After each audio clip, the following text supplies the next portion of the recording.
నిజామాబాద్ నుంచి రవీందర్ లైవ్ లో సిద్ధంగా ఉన్నారు. రవీందర్, నిజానికి గ్రామ సభలు ఘోరంగా ఫ్లాప్ అయ్యాయి. ఫ్లెక్సీలు కట్టడం తప్పించి వాటిలో చేసింది గుండు సున్నా అని అటు ప్రజలంతా అనుకుంటున్నారు. సీఎం గాలి మోటార్కి తిరుగుతున్నాడే తప్ప గ్రామ సభలు కూడా గాలికి తిరుగుతున్నాయని వాళ్ళు అంటున్నారు.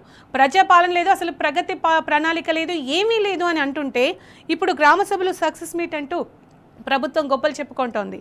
సో దీనికి సంబంధించి అక్కడున్న ప్రజలు ఏమంటున్నారు రవీందర్? రైట్, మీరు అన్నట్టుగా ఇవాళ ప్రభుత్వం తన నివేదికలో స్పష్టంగా చెప్పింది. ప్రజా పాలన ప్రగతి నివేదిక అన్నారు.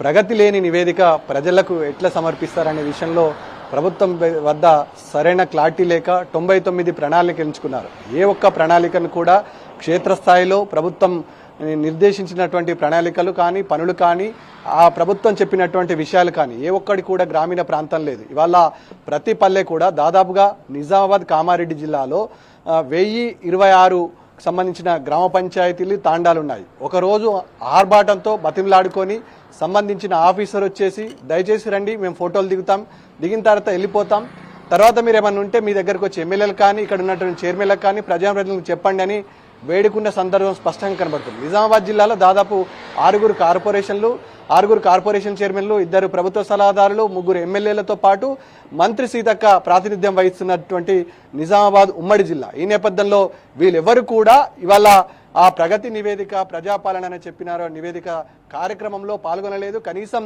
ఏం జరుగుతుందనే విషయం కూడా ఫోటోలకు కూడా కనీసం పోజ్ ఇచ్చే పరిస్థితి కూడా నెలకొలేదు. ఫీల్డ్ లెవెల్లో పరిస్థితులు ఏముందన్న విషయం క్లారిటీగా ప్రజాప్రతినిధులకు తెలుసు. ఖచ్చితంగా మేము ఫీల్డ్ లెవెల్లో ఉంటే అనేక ప్రశ్నలకు సమాధానం చెప్పాల్సిన అవసరం ఉంటుంది. ఇవాళ తప్పించుకొని తిరగడమే శ్రేయస్కరమైనటువంటి భావించినటువంటి ఈ ప్రోగ్రాం అట్టర్ ఫెయిల్ అయింది నిజామాబాద్ జిల్లాలో. ఏ ఒక్క ప్రజాప్రతినిధి కూడా కనీసం ఈ గ్రామ సభలు నిర్వహిస్తే ఇంట్లోకే పరిమితమైనారు తప్ప క్షేత్రస్థాయిలో జరుగుతున్నటువంటి సభలు కానీ ఆ మీటింగ్లు కానీ 2-3 రోజుల పాటు నామమాత్రకంగా అధికారులకు మాత్రమే వదిలేసి వెళ్లడం జరిగింది. ఈ నేపథ్యంలో ఇవాళ ప్రభుత్వం గుప్పించినటువంటి అనేక హామీలకు ఇవాళ క్షేత్రస్థాయిలో ఎమ్మెల్యేలు కానీ ప్రజాప్రతినిధులు కానీ కార్పొరేషన్ చైర్మన్లు కానీ ఇక్కడ నుండి ప్రాతినిధ్యం వహిస్తున్నటువంటి ఏదైతే కాంగ్రెస్ సోకాల్డ్ లీడర్లు సమాధానం చెప్పాల్సిన అవసరం ఉంటుంది. ఇవాళ తప్పించుకొని తిరగబడతారు, జనాలు తరిమి కొడతారనే భయంతో ఇవాళ ఇంటికే పరిమితమయ్యారు. కేవలం ఆఫీసర్లకు 2 రోజులకు టైం కేటాయించి ఫోటోలు తీసుకొని దాన్ని షోపుటప్ చేసే ప్రయత్నం చేశారు. క్షేత్రస్థాయిలో వల్ల రైతాంగం నుంచి మొదలుకుంటే వృద్ధులు, వికలాంగులు, మహిళలు, అనేక మంది యువతీ యువకుల వరకు ఇవాళ ప్రభుత్వం నట్టేట ముంచింది, మోసం చేసింది, వంచింది. ఆ వంచనని ఎంతకాలం కొనసాగిస్తారనే భయాందోళనలో కాంగ్రెస్ ప్రభుత్వం ఇవాళ కొట్టుమిట్టాడుతుంది. కేవలం పోల్ మేనేజ్మెంట్, ఎన్నికల స్టంట్ల కోసమే ఇలాంటి స్కామ్లు పెట్టడం కాంగ్రెస్ ప్రభుత్వానికి ఆనవాయితీ వస్తుంది. ఈ నేపథ్యంలో ఇవాళ గ్రామీణ ప్రాంతాల్లో ప్రతి గ్రామంలో కేసీఆర్ ముఖ్యమంత్రిగా ఉన్న సమయంలో మిషన్ భగీరథ వాటర్ వస్తుండే. పూర్తి స్థాయిలో ఇప్పుడు మిషన్ భగీరథ వాటర్ లేదు. కనీసం వాటర్ని సప్లై చేసే పరిస్థితి లేదు. గ్రామ పంచాయతీ నిధులు లేవు. బ్లీచింగ్ పౌడర్ వాడడం లేదు. ఈ అనేక కారణాలను చూస్తే ప్రస్తుతం రైతులు ఇబ్బందులు ఎదుర్కొంటున్నారు.